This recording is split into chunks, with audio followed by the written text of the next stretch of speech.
Gazipur city কর্পোরেশনের নির্ধারিত টোলের চেয়ে কয়েক গুণ বেশি টাকা আদায়ের অভিযোগে ৩৪ নম্বর ওয়ার্ডের মালেকের বাড়ি এলাকায় কাঁচা বাজারে দোকানপাট বন্ধ করে দিয়েছেন ব্যবসায়ীরা। এতে চরম ভোগান্তিতে পড়েছেন স্থানীয় ভোক্তারা। তবে অভিযোগ অস্বীকার করে উল্টো ব্যবসায়ীদের দোষারোপ করছেন ইজারাদার।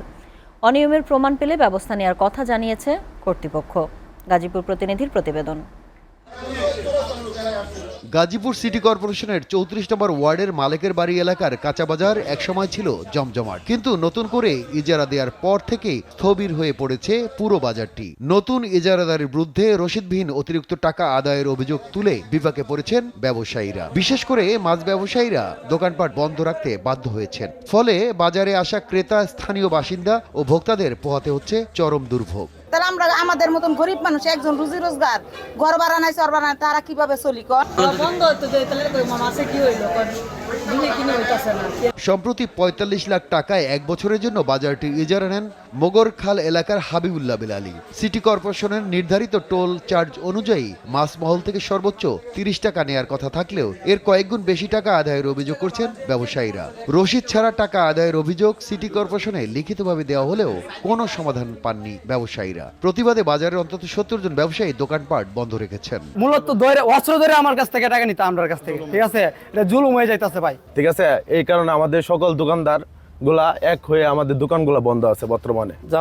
ঝগড়াঝাটি চাই না, আমরা শান্তিভাবে ব্যবসা করছি, আমরা ব্যবসা প্রিয় মানুষ। অনেক কিছু কথা আমার ফাঙ্গাসের দোকানদাররা তুললে দেয়, নতুন করে লোকজন বহাইছে।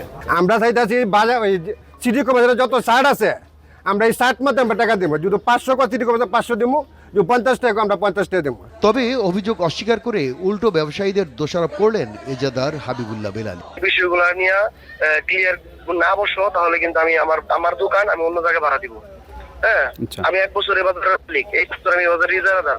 আমি ১ বছর যদি মনে হয় আমি এই লোক এই বাজারের মধ্যে ক্ষতি করতে যেতেছি, তাহলে আমি এই লোককে আমি রাখবো না, আমি আরেক লোককে ভাড়া দিব।